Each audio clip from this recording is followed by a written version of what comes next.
Ikalawang Kabanata. Ang pagdating ng banal na espiritu. Pagdating ng araw ng pista na tinatawag na Pentecostes, nagtipon ang lahat ng mananampalataya sa isang bahay. Habang nagtitipon sila, bigla na lang silang nakarinig ng ugong na mula sa langit, na katulad ng malakas na hangin.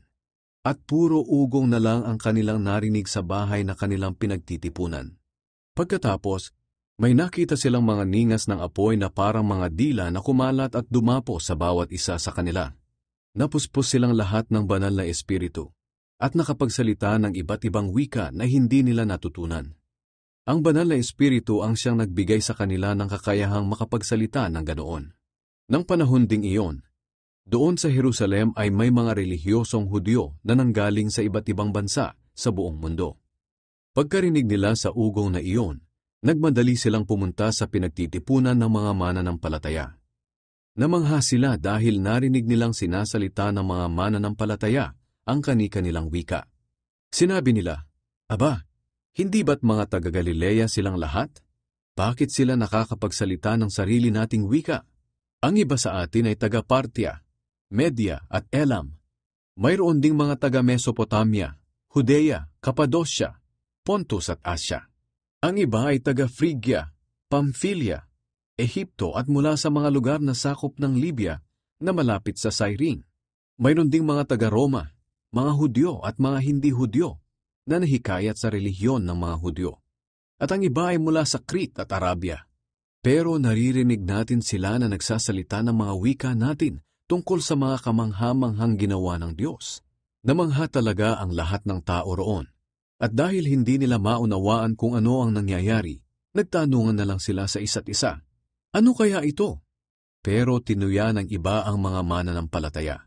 Sinabi nila, "Lasing lang ang mga iyan." Nangaral si Pedro.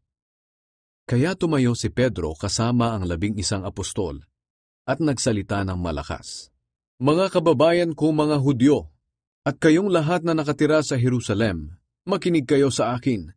Dahil ipapaliwanag ko kung ano ang ibig sabihin ng mga nangyayaring ito. Mali ang inyong akala na lasing ang mga taong ito, dahil 9:00 pa lang ng umaga. Ang pangyayaring ito ay katuparan ng ipinahayag ni Propeta Joel noon. Sinabi ng Diyos, "Sa mga huling araw ibubuhos ko ang aking espiritu sa lahat ng uri ng tao. Ang inyong mga anak na lalaki at babae ay magpapahayag ng aking mga salita. Ang inyong mga binata ay makakakita ng mga pangitain, at ang inyong matatandang lalaki ay magkakaroon ng mga panaginip. Oo, sa mga araw na iyon ibubuhos ko ang aking espiritu sa aking mga lingkod na lalaki at babae, at ipapahayag nila ang aking mga salita. Magpapakita ako ng mga himala sa langit at sa lupa, sa pamamagitan ng dugo, apoy at makapal na usok. Magdidilim ang araw at ang buwan ay pupula katulad ng dugo. Mangyayari ito bago dumating ang kamangha-manghang araw ng paghahatol ng Panginoon. Ngunit ang sinumang tatawag sa Panginoon ay maliligtas sa parusang darating."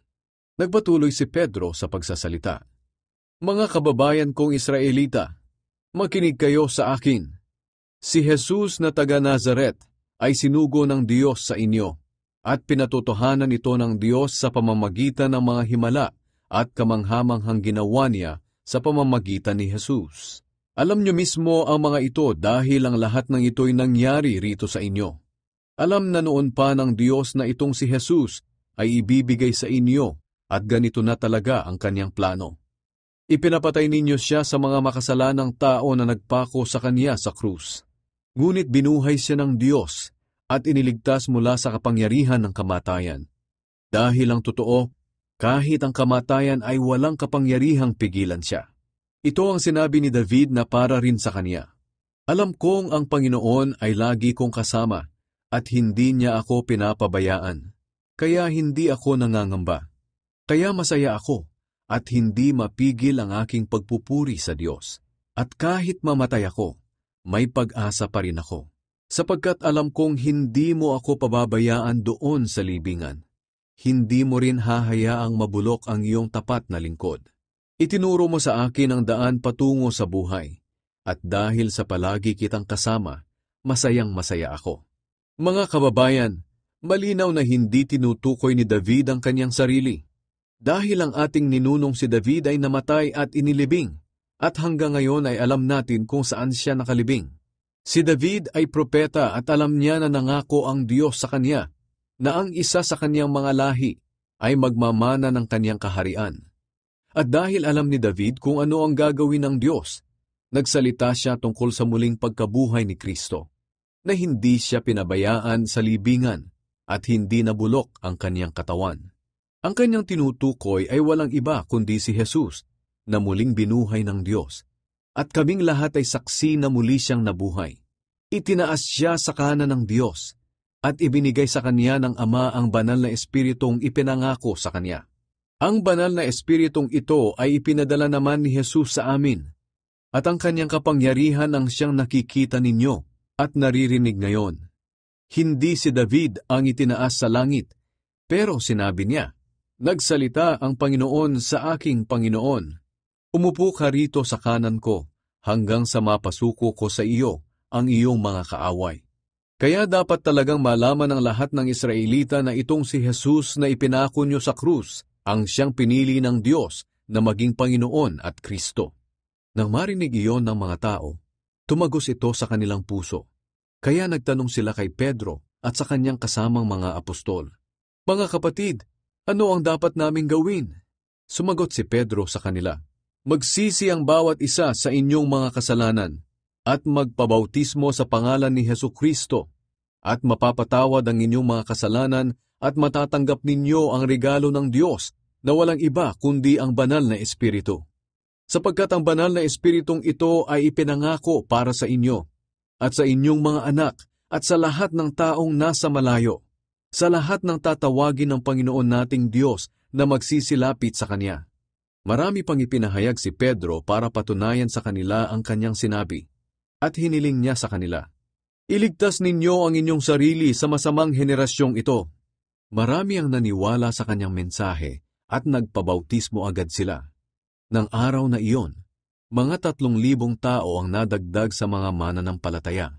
Naging masigasig sila sa pag-aaral ng mga itinuturo ng mga apostol, sa pagtitipon bilang magkakapatid, sa paghahati-hati ng tinapay, at sa pananalangin. Ang pamumuhay ng mga mananampalataya. Maraming himala at kamanghamanghang ginawa ang Diyos sa pamamagitan ng mga apostol, kaya namuhay ang mga tao ng may paggalang at takot sa Diyos. Maganda ang pagsasamahan ng mga mananampalataya at pinag-isa nila ang kanilang mga ari-arian para makabahagi ang lahat. Ipinagbili nila ang kanilang mga lupa at mga ari-arian, at ang pera'y ipinamahagi nila sa kanilang mga kasama, ayon sa pangangailangan ng bawat isa. Araw-araw, nagtitipon sila sa templo at naghahati-hati ng tinapay sa kanilang mga bahay. Lubos ang kagalakan nila sa kanilang pakikibahagi sa pagkain, at palagi silang nagpupuri sa Diyos. Nagustuhan sila ng lahat ng tao. Araw-araw ay idinaragdag sa kanila ng Panginoon ang mga taong kaniyang inililigtas.